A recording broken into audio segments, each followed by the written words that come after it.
I'm in my Interpol hoodie today because it's getting quite cold here in Australia, and I'm here to do the Black Album's vinyl challenge created by the Vinyl Guru. I put together all my darkest black albums that I could find in my collections, and when you put them all together it just looks so pretty, and this is going to be a fun video. So here we go. I've got vinyl and I've also got some CDs, and we're going to start with the vinyl. I have a smaller collection than most people, so these aren't going to be just like completely black vinyls, but I've tried my best to find the blackest that I can. Firstly, I've got 2 copies of Unknown Pleasures. I do quotation marks because this isn't actually Unknown Pleasures, this one. This is a Warsaw Joy Division unpermitted print. It is not worth like anything. It's not a proper release. As you can see on the back, it has Warsaw. Anyway, this album is quite black still, even though it's an unpermitted issue. But then we also have another vinyl with the Unknown Pleasures symbol on the front, and this is the actual Australian original pressing of Unknown Pleasures Joy Division.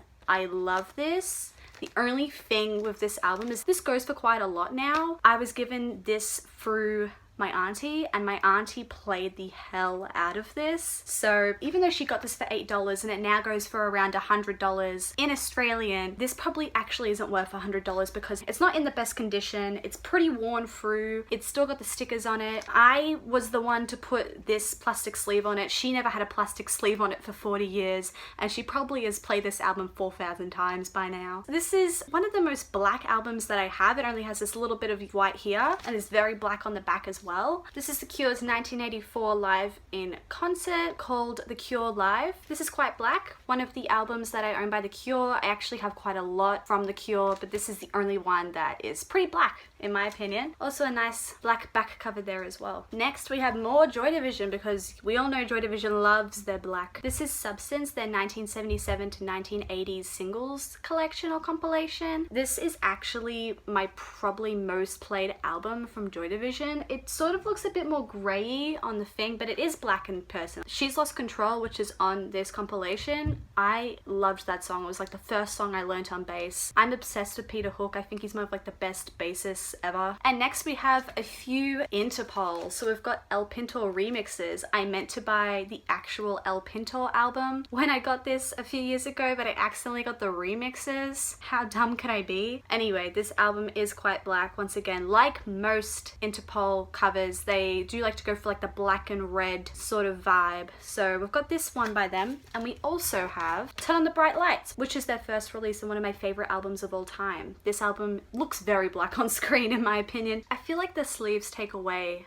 a lot of the vibrant blackness of these albums right now. But yeah, this is probably my favorite black album of all time. If this doesn't have too much red on it, hopefully. I would actually say that if any other color has to be on vinyl that's not black, it would be red for me. Red vinyls are so beautiful. While I was taking all my black albums out, I was like, damn, I wish this challenge, if it wasn't black, which I'm very happy with, was red vinyl, because I could find some pretty good red albums. I love the red color with the black. I think this album is just so beautiful. We have Discovery by Daft Punk. Once again, is it black enough? I feel like it is. One of my favorite albums of all time. I think this album art is so beautiful. Let's go on the inside as well. The black continues on the inside and the black continues on the back. This album is just black all over. I'm telling you, it's all happening. Everywhere you look in here, you've just got black. The last vinyl I do own that is pretty black would be Nick Cave, The Weeping Song. This is a little 7-inch obviously. The Weeping Song is one of my favorite Nick Cave tracks, and Nick Cave is one of my favorite Australian artists.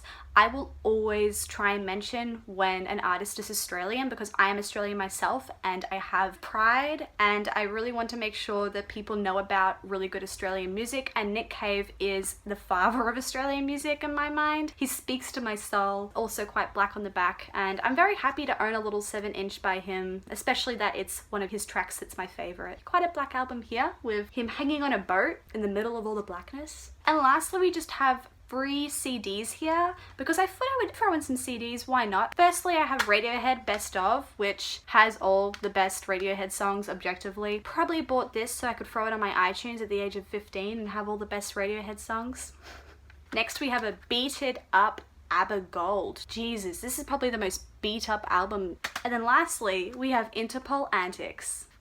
Got ya. So yeah, there you go. Another album that is very black. I don't really have any albums that are purely black because how would you even see anything on it or be able to read anything on it? I'm sure there are actually albums out there that are just a pure black front cover, but I do not have any of those. So this is as black as it's gonna get on this channel. Once again, huge crack in it because I was not looking after my CDs very well in my teenage years, but that's alright. I really like this because it's got the white sleeve, but then you take it out and it's actually black, and I feel like I can relate to that a lot. Like, I'm very cute, and then when you actually peel back the layers, it's all black on the inside. Anyway, this has been really fun to film. Why have I got 19 minutes of footage? I hate myself so much. It takes so long to edit my damn videos because I do 20 takes of everything. But I'm really happy that the Vinyl Guru, who is one of my favorite people in the vinyl community, she's so cute. You should definitely go check her out if you haven't already. She's so fun to watch, has so much personality, and I really appreciate her making this vinyl challenge because it's been a lot of fun. And yeah, I'll see you all soon